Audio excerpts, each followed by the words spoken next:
start this off correctly, please? That's the way I do my Mondays every...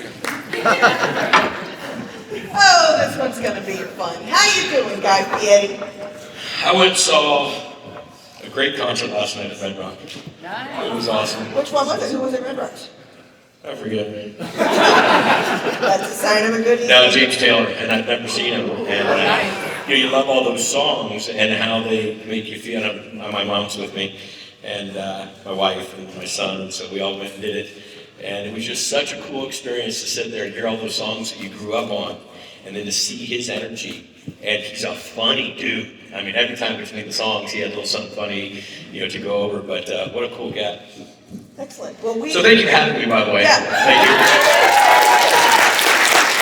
When we spoke backstage, we knew this was not going to follow like a typical intro QA thing. So, wild hairs, but you're in the right place for a feral group. You're kicking my ass on the hair, dude. I already told you that. Yeah, I'd wear one of the old, the flare hairs or something. I got to give you something. You're kicking my ass in bling. Does that count?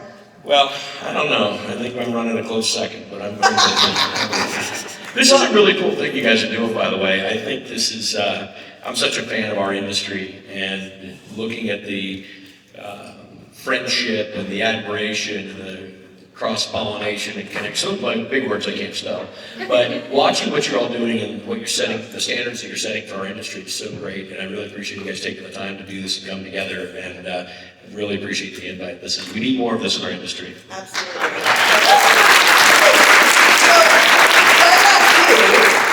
We just facilitated a conversation about the next generation of bartenders and those working in the hospitality industry. And what I thought I'd start you off with, because of your position, how do we welcome the next generation? And specifically as a celebrity brand, how are you welcoming the next generation? Mentorship, I think, is one of the biggest things in anything that we do. So as a TV producer and doing television shows, or as a chef, as a restaurant owner, and so forth, mentorship is this big thing. I mean, I have two young sons. One is 27. My son Hunter, I don't know where he is. I think he left. But I have Hunter, who's 27. He works in our company, and he does our wine brand. And Ryder, who's 18, is graduating on Friday or Saturday. It's such a difference between the two of them and their tenures at Bar. It's so crazy where kids think things are going now. They think that they're going to be a social media star. They think that they know it all already. I mean, we all know it all already when we're that age. But I really think that when you do find the special ones, when you find the ones that show the interest, they're never going to have they're never going to be us. They're never going to be that drive and that energy. We have to learn how to adapt to their uniquenesses and their whimsical fact. I don't know what the word is, but it's unfortunately, as much as I would like to say we need to get them to march to our orders, unfortunately we're going to have to play to their game a little bit. And I think that when we get out of our way thinking that, and again I'm speaking of myself because I have a lot of people in my company, a lot of restaurants and so forth, what is the old saying, if you can't beat them, join them? I don't want to go backwards in time, but we do realize that their motivation is completely different. I mean, how many kids, I don't know if you guys have kids or no, I know kids that are 18 that don't have their driver's license. I mean, like the day I turned 16, I was skipping school, standing at the DMV, So I think that we're just dealing with a different mindset. But when we do find the special ones, the ones that are interested, that's when we really need to get a hold of them and mentor them. And you know what they don't know is they don't even know how much joy they get in serving others or taking care of others. I had this gentleman, the manager at the hotel, this guy Mac, with the hotel I'm staying at, and he was just such a great guy. He was so enthusiastic about his position. I said, man, you make me so happy. I just love to see people in our industry that really remember why we do it. We don't do it because we're slinging booze or we're slinging food or we're cooking food. We do it because we love people. We want to make people happy. We want to see that look on their face when they try something different. And when they're starting to enjoy the spirits and they're starting to get a little loopy, that's what we love. So we don't, and I try to explain to people all the time, but that's what we have to instill in them, or find people that have that interest.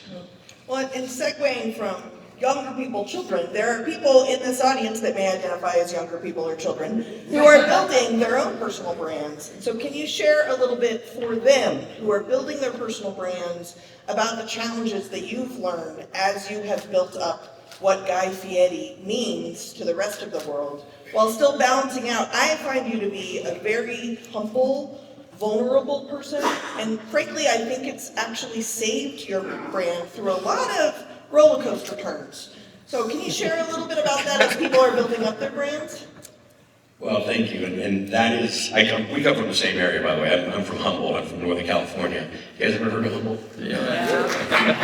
I bought these shoes at his family shoe store. So my parents were hippies in the 60s and came from Ohio, where I was just at a wedding, and came up to Humboldt, and a great place to grow up. There's this little town called Ferndale, which is angelic. Have you ever seen the movie Outbreak with Dustin Hoffman? That's filmed in the little town of Ferndale, growing up. Authenticity. Authenticity. That's the number one thing I can say about it. You know, the first thing I say when I talk to a group about our tequila is I say, by the way, the first thing I want you to know is I am not a celebrity branded tequila. I'm a guy that loves tequila. My business partner is a rock star. He loves tequila. We make badass tequila. We were making badass tequila before it had to be additive free. You know, that's just the way we wanted to make great tequila. So whatever your thing is, whatever your look is, your style is, your attitude is, your drink is, your brand is, just be you. And stick with what you start. And you can't change horses in the middle of the stream and a bunch of other analogies. But I think that and realize this also, it's like, I don't want to say I am the best tequila. I'm not the best chef. I'm just Guy Fieri. We make great tequila. I cook good food. I cook the way I like to eat. You know, just be you and be comfortable with you. And you take your lumps. You take the good days and the bad days. But authenticity, I think, is what we're starting to see more and more. There's a lot of fake out there. You know, we know this. We see social media. You can be anything you want on social media. You can pull it off. But the authenticity of who you are and how your hair looks and the way you rock it, just be you. Hair dye does help, just for the record. People that dye their hair, I can't understand them. I'll tell you a funny story about this. This is a real story. So I had a mullet. I mean, a rocker mullet. Mullets are coming back too, which I'm pissed because I'm going to go back to the mullet. So I had a mullet forever. And I'm a rocker. I'm an old school, 80s rocker guy. And the girl that cut my hair for the longest time would say, could you please cut this hair? She goes, and my hair gets really curly in the back, so it really looks like a perm mullet. I mean, I'm trying to imagine you and Blake Shelton. My head's exploding. It's just about that. I mean, it would have been so perfect now. So she says, one day she says, I just do something with your hair. I said, you know what, Christina, just do whatever you want. So she gets done cutting my hair. I got dinner service at the restaurant. It's about 5 o'clock. It's Friday. I got to get my ass to work. And she goes, okay. Takes the thing off. She'd cut my hair off. And I go, we got to wash the shampoo out. She goes, oh no, honey, that's your hair color. Oh my God. So I went home and got a beanie, and I put it on, and I wore my beanie down. I was like, this is a real mean joke, and I can't believe you did this to me. So I go in, and it's hot, I'm on the line, and I'm sweating, and people are like, is there something in your hair? And then finally it peels back, and I took it off in the middle of service, and he was like, oh my gosh. And even Hunter was like 3 or 4, and he even looked at me, Dad, what happened to you? So anyway, so my hair color would go all over the place, and not that this is part of the topic, this has nothing to do with tequila, but I won the Food Network Star. And I come walking off the stage, and one of the big VPs of the Food Network says, hey, by the way, you better get used to that hair color. And so that kind of cemented it. Like, I think that was the Food Network saying, stick around with the hair color. And so here we are. So you opened talking about how much you care about the community. So I want to talk a little bit about working relationships and advice from front and back of house.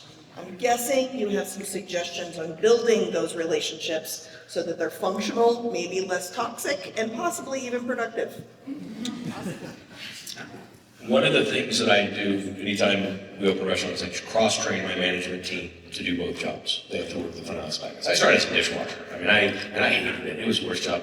And my dad came home the first day. I was 13. I came home while I was washing dishes at a Mexican restaurant. And my dad says, I'm glad you hate it. He says, be the best dishwasher they got. He says, finish washing your dishes and go stand on that line and watch them cook. And then one day they're going to need you. And I'm like, this makes no sense. The family, the kids of the Mexican family would sit there and laugh at me, scraping the cheese off the enchilada platter. Sure enough, about 2-3 weeks later, and I watched every day, and I was an avid cook as a kid. I mean, that's not what I always wanted to be. And someone didn't show, and Jerry, the head chef, yells, "Guy, get up here on the line." Oh my gosh, I got to play in the big leagues. And you come back and watch those kids scraping that cheese up those wires. I think I might have burned a couple extra ones just to throw them back. Here's the thing. That's how you pay it forward. Nobody is better than anybody. I'm coming from hippie parents. Nobody's better than anybody. And I think that as soon as we break down these barriers of front of the house, we don't call front of the house, back of the house. I'm not into that. We're all the same team.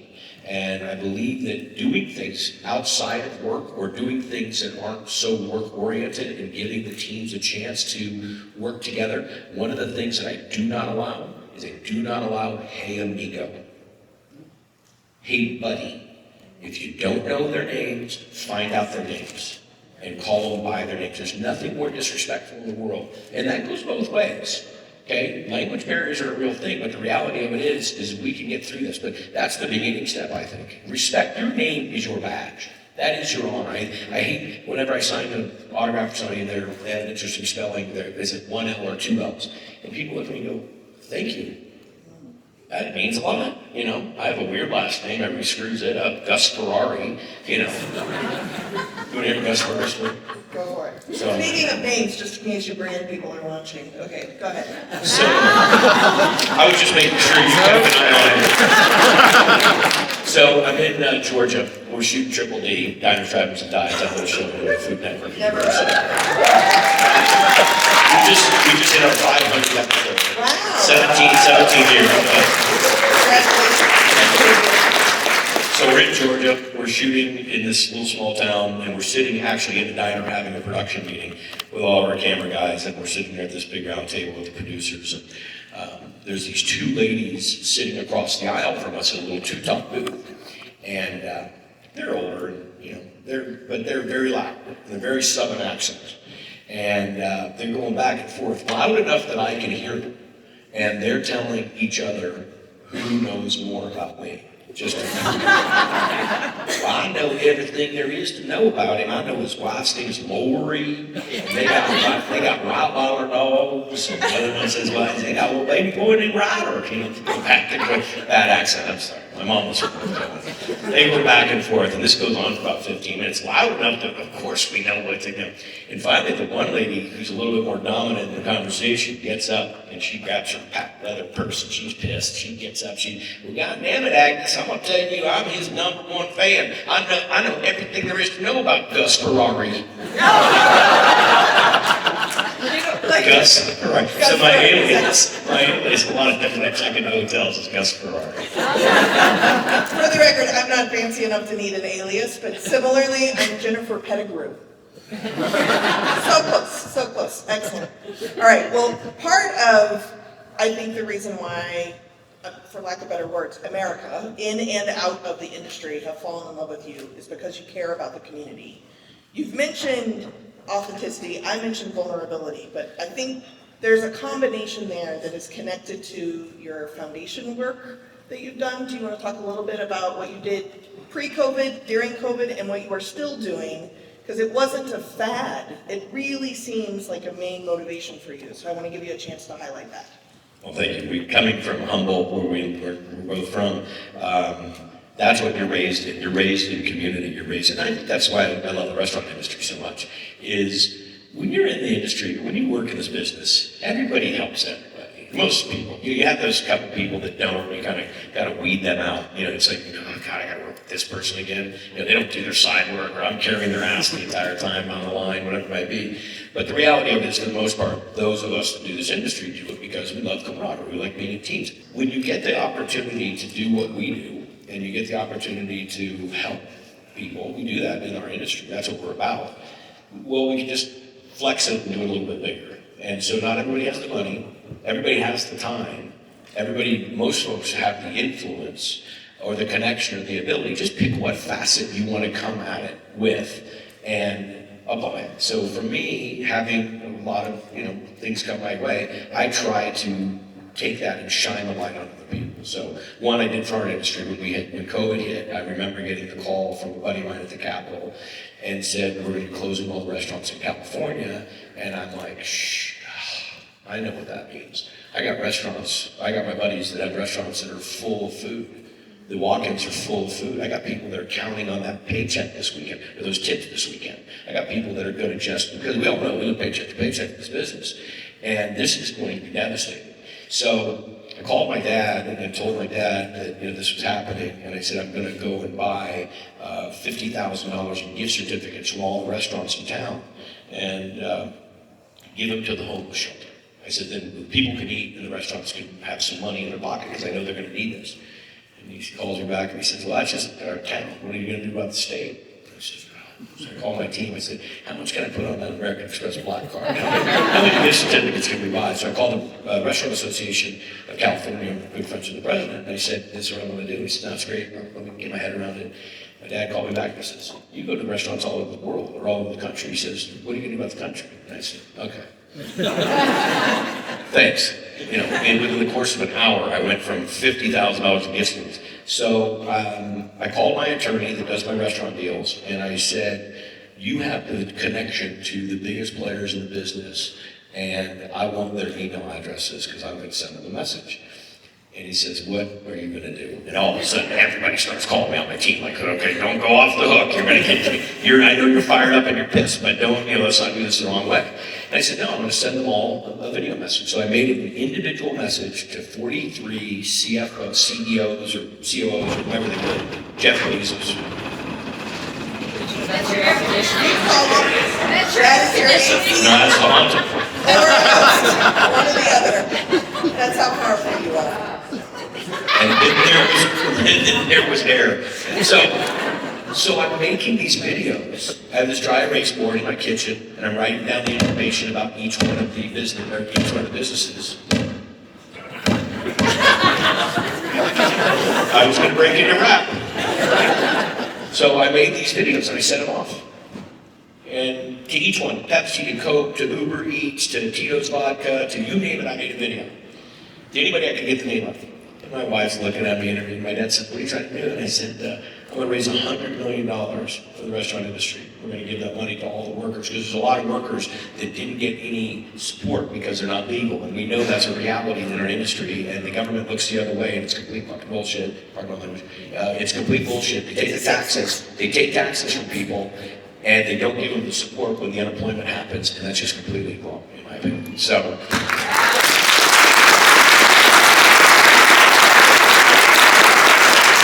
The whole country's made up of immigrants. I mean, let's just do this the right way and give people, don't let the wrong people in, let the right people in, do the documentation correctly, and let them gain the benefit of the taxes that they're paying. So anyhow, I knew that there was going to be so many people that weren't going to get any money. So I sent these messages out. That was Sunday night. Monday morning, I'm driving because we were in lockdown. I'm driving to my ranch, and my manager really calls me and says, "Hey, you sent out some messages to some people yesterday." I said, "Maybe. Why?" He goes, I got Pepsi on the phone and they want to give you $1 million. I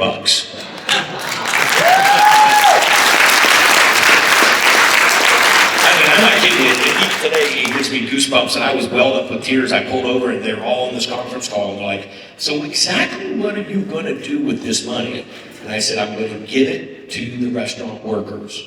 I said, no bullshit. I don't want them to go through paperwork and a bunch of blah, blah, blah, blah, blah. All you got to do is show that you worked last week, that you're in the industry, you have a paycheck stub, you got to still be in the country right now, and you can't, and we're going to give you $500. And they're like, we're down. And by the time I drove over the mountain, it was an hour to get to my house. We had 4.8 million by the time I got over the mountain. And then I would get up every morning at 4 a.m. and do the news feeds in New York to be on the morning shows. And the money kept trickling in. And at the final, we were at $26.8 million. We got 45,000 grants, $500 grants. And it wasn't about everybody getting the grant, because it was 1.7 million restaurant workers that were out of work. I mean, we're all out of work, even my restaurants. And what it was somebody in our industry showing our industry that we love them, and that we support them, and we believe in them, and we're here for you. And of course, being a guy that goes to all these restaurants and is on TV known to be in the restaurant business, it was just somebody saying, I got your back. And that's what we all want to know, is we just want to know that somebody's got your back. And it was, I'm telling you, I remember the first time a team member, a girl came, I was shooting Triple D, and a girl came running up to South Dakota and started banging on the window, and I thought it was just a crazy fan. Which we get some of those, I'll tell you another good guy story. But anyhow, she makes them, she's there, she tears in her eyes, and she goes, I got the money. And I said, what money? She goes, I got the grant. She goes, I was the only one in my restaurant that got the grant, but we all were so thankful. And I mean, that just melted me. I got out of the car, we had a big hug, I think there might have been some tears, and we had this whole thing. But that's what the industry is. That's why when I had this opportunity to come meet you all, this has nothing to do with my tequila. This has to do with the respect that, as I started, or first thing I said, thank you for doing what you're doing in our industry and for keeping the standards high and to recognizing how important our jobs are and our opportunities are. And it's not just about feeding people booze or feeding them food. People can do that at home. It's about engagement. It's about society. It's about support. It's about recognition. It's about feeling good. It's about positive energy. We need more goddamn positive energy. We live in the greatest country in the world and people just walk around like it's just gifted to them. Every time you see a first responder, or see an active military or veteran, that's what my foundation's about. This is the people we need to say thank you. The sacrifices people made so we get to walk freely in this state, in this country. It's really, my high horse about this shit, I'm sorry, but it really is the way I think about it. And that's what my foundation does. So when we're not supporting first responders in disaster situations, we go and give them just moral support and thank yous to the veterans. And we bring veterans together and give them thank yous. And you should see some of these old timers, we meet them and they just look at me and go, why are you doing this? And I'm like, we should be doing this every day for you. The commitment you made, the commitment your family made, we should be doing this every goddamn day. And so so going back to this whole thing about community involvement, not everybody has the money, not everybody has the time, not everybody has the ability.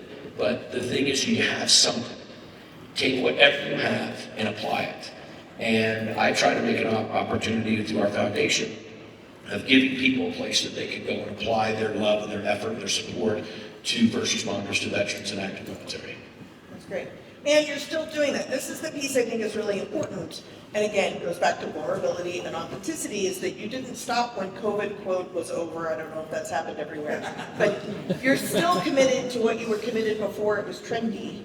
So what's next? Where do you, if you could do everything, unicorn question for you is what is your foundation heading to? So we're just starting another branch of the foundation on the East Coast. We have a new benefactor that got involved, which is an amazing guy. Found us and sent us an email. It was kind of like hocus pocus, like, hey, I saw about your foundation. We want to give you $350,000. I'm like, is this guy for real? And he really has turned out to be an amazing benefactor. And he loves It's also a great advertisement for y'all to read your emails. Are you getting this? Right? For the staff, read your emails. 100% it wasn't me. Couldn't let that go. It wasn't me reading the emails, trust me. The worst. Text me. That's my favorite thing. Anyhow, so this gentleman, he and his wife got involved, and we're building. So what we do is we build these rescue trailers. The trailers are about 50 feet long. We can feed 5,000 to 10,000 people in a day from the trailer, and we are ready to go. See, I can activate in 5 hours to go do it, and I have chefs all over the shop, 1,600 locations on Triple D. I've got a Rolodex that you would be amazed, and I can just say, hey, we've got this situation in this part of the country. Let's get the trailer there and let's start feeding people. Here's what happens. This is what I noticed. I'm there at this disaster. We had these fires up in Northern California, a lot of them, unfortunately. But I was up there in Redding, and we had these terrible fires, and I'm watching all these, fire victims stand in line to eat. And then I'm looking at all the firemen and the paramedics and the cops, and they're all sitting over here eating MREs. And I went up to him, I said, why aren't you in line getting something to eat? He goes, it's for the victims. I said, you're a victim. Your house burned down. Yeah, but that's not the thing. And there's a nobility about it, and there's a humility about it, and so forth. Whatever it was, they weren't eating. And I'm like, this is terrible. I said, so I started making food and feeding the first responders. And so that's what we're prepared to do, is that when a disaster happens, we're on the ground and ready to go, and we can go quickly. Well, when that's not happening, we have all these resources and all these things going on, or these opportunities. So now we just take and we set up and go just do positive energy work. And we were, they had this unfortunate situation down in Riverside last year before last, and two of the officers were killed. And I called the sheriff and I said, how are things? He says, morale's terrible. And I said, well, I'm coming down to do a big party for you. So we cooked for 800, brought their families, everybody that was in any form of public service came and had this event. And it was that kind of thing we talked about, like how do you get your front of your house and your back of your house? How do you get that team together? It was doing something outside of what was the norm and kind of breaking the barriers, and they just had a blast. So what we're doing now is we're building these trailers, and we want to have them in 4 different parts of the country so we can be there within a day's notice. And here's the great one, is we're building coffee trailers. And they're like, why do you build a coffee trailer? I said, what is the #1 drug when you're in these situations? People want their caffeine, and you're in a fire, and there's no coffee joint opened up, and I can't serve a beer truck. That would really make things a mess. So we make these. We're making these laws. So we're making these coffee trailers, and like full-blown coffee trailers, like espresso machines. Like you can order, so you can go up there to the coffee trailer, and it's a fresh grind. You push the button, it grinds, it makes your coffee. You can get that coffee, or you can wait in line, and you can have your barista make you whatever super mochaccino frappa latte, whatever the hell you want. Venti oat. Exactly. No water for phone. Yeah, I'm getting myself down a path on that one, I know. But anyhow, we're doing. But the thing is, when you stand there, if you've ever been in a disaster, if you've ever been around it, and you just look at how demoralizing it is, people need a hug, and sometimes when they just see that we're there feeding people that have food service, but the reason we're there is we break the cycle, we do something different, and that just gives people a little bit of hope. We need hope, we need hope, we need belief, we need positivity. All right, well, I gave everyone a texting number to text questions in, and so I want to get one very practical question in to make sure that I heard you, right? So this is a hard turn to a practical question, okay? That's your warning. Okay. Buckle up. What makes a beverage program truly great, and how can we optimize our program? Beverage program, not more. I use that term authenticity, and I don't throw it around cheaply. I really believe that it is a core to everything. I have a funny thing about the food I eat. I would rather not eat than to eat shit food. And that doesn't mean, okay? And that doesn't mean that I don't have, a greasy burger, all right? It just means if I'm gonna have one, I'm gonna have a goddamn great greasy burger. And I think that what happens is things become cheap. People will start cutting corners. It's like juice. It's like lime juice and lemon juice. My God, it drives me nuts. You can call it fresh lime juice. If it's in a bottle, it was pasteurized. If it was pasteurized, it doesn't have 1/2 of the authenticity that it needs to be in that drink. Squeeze the goddamn lime.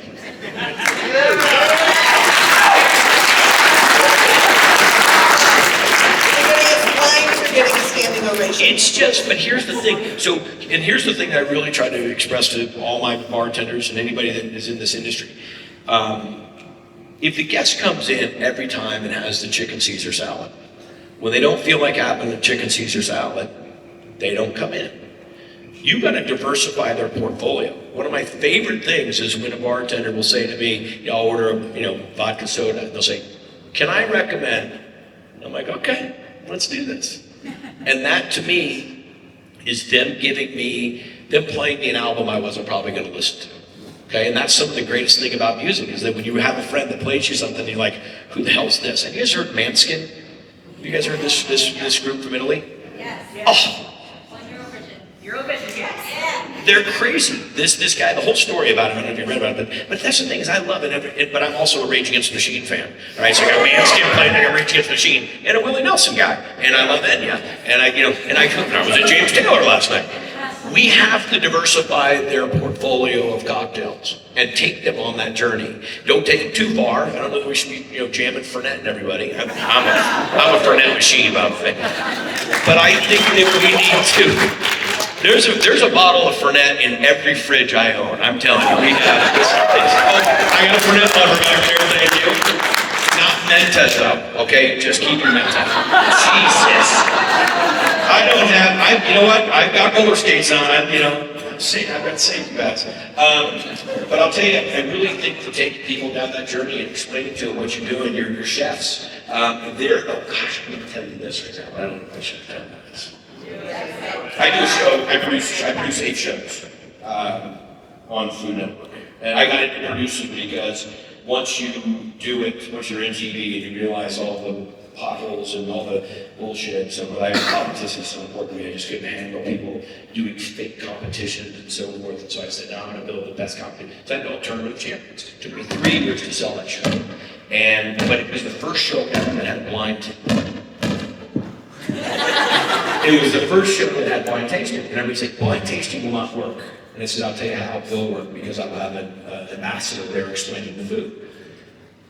Wouldn't it be crazy if there was a show like Tournament of Champions that was called Cocktail of Champions? I was expecting a bigger applause for that. So I am in the mindset right now to do a show about cocktail competitions. We did it down in San Diego, which is kind of a one-off night, and we did it at the best time. And I stood there, and again, I think I know a little bit about what's going on. I didn't know shit. I'm watching these chefs, these cooks, these creators, these just make pull stuff. I'm like, what is that? Why I thought you did that in a chip's dish. I'm just watching this creativity, and I'm like, I got to make this work. So it's actually in what we call the pitch process right now. So hopefully it will happen, and this will be a great recognition and a great representation for our industry. So keep it here. Great.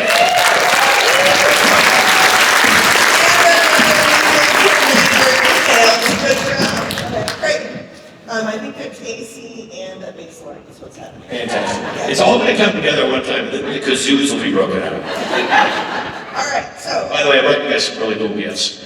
We don't, Santo, we're a little company, it's just me and Sammy. So we don't have the big money that everybody else, and we got money. Tells me best to make a small fortune in the tequila business, start with a large one.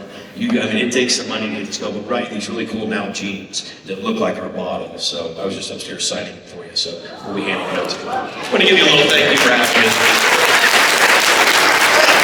So, guys, looking at the time, we have the planned question we're ending with, or I'm making Anna have a heart attack. There is a very fun question that just got texted. And by the way, I got all the time in the world. We don't feel that we have to cut this short. If I'm not boring you, you're definitely not. I appreciate that. I'm scared of the people who have planned the summit. So. I love the word summit. The conquest. So, talk about the fun and the support that you experience now. You've talked a lot about giving, and you've talked a lot about work. What are you doing for fun and support right now? Work is fun. I work every day. I work every single day. I can't even think. I feel so bad when I look at somebody and they hate their job. I'm just like, you spent so much of your life. It's like shoes. Don't wear comfortable shoes. Don't sleep in a shitty bed. Just take the things that you spend your most time at and have fun. Like, if you don't like this, it's work. And I don't want to get up hungover and go do that today. But I live a blessed life. I just lost my dad. My dad just died of pancreatic cancer in January. But he had it for 6 years. And nobody had pancreatic cancer for 6 years. And it taught me so much. And that is, the old saying that we all know, live every day to its fullest. But it really is, like, we don't know when shit's going to go down. And when we have the chance to be around people who love, like, look at all you get to be together. How in this industry together, we love this industry. Taking your personal time to commit to this industry. That's the kind of stuff we need to do every day. So for me, I just try to make sure that I get 25 hours out of the day, 8 days a week. 375 days a year. I just try to make sure that I squeeze every single piece out of it. And my wife laughs about it. She's like, you're just crazy. I'm like, I have such an opportunity and such a blessing, and I can do so many things for so many people, and I just make everything, I have shitty days, I get pissed off, I do anything just like anybody else. But you just have to change that paradigm. I'll tell you the best paradigm story. So, you guys want to hear this? There's little 2 people. Yeah. So this guy gets on the train, and it's Friday, and he's had a long day at work, he's got a shitty job, he's sitting there, he's reading the paper, and he's taking the train, and a couple stops later, a guy gets on the train with 4 kids. And these 4 kids are just running up and down the train and fighting and pulling each other's hair. And There are a couple years difference in each one, but they're jumping on the seats and throwing the ball and screaming and yelling, and the dad is doing nothing, just sitting there. And this guy's reading the paper, the ball hits the paper and knocks over his beer, and this guy's just looking like, I'm gonna light this dad up. There's something I've done to do a thing about the guy can't keep him. Kids are still doing it, pissing everybody off. Finally, the guy gets up, and he's gonna go lay into the dad, like, be responsible for your kids. Your kids are running amok. And he meets the guy face to face, and the guy looks at him and says, I'm sorry.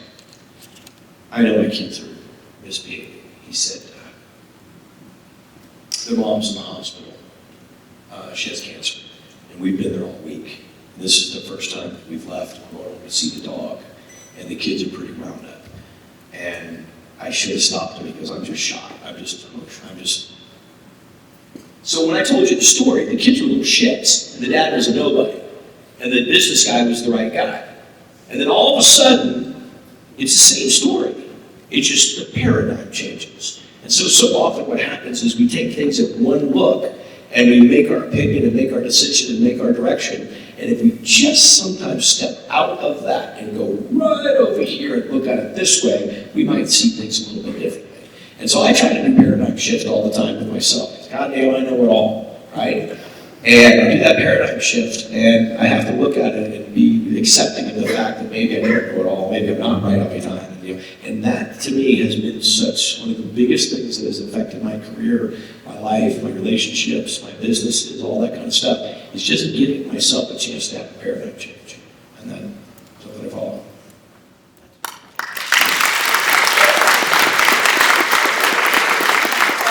I'm not going to claim that I know everything about you, but I did do a deep Google dive. So, Thanks for coming, everyone.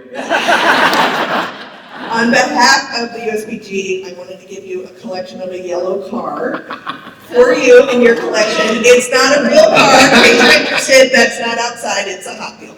But we really, really appreciate you coming. We appreciate what you do for the community and your support, and hopefully we will now read our emails. Well, and I'll remind you, thank you very much. And I've got a great car story. My mom told me I had to buy her a Porsche before I ever bought one. So my mom turned 70 and I walked her out and gave her a Porsche. Same car. Here's the last thing I'll say to you. Never be afraid to ask. We're so weird about that. Like, we don't want to get shut down. We don't want to be told no. It's okay. You're here, no once more. But don't be afraid to ask.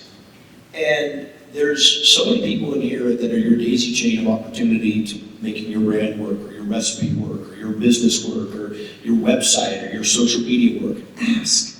All I can say is no. But people would love to have the opportunity to know what you need. And sometimes we just get into this weird little funk where we won't ask. You guys asked me to come here. You know? That's how this works.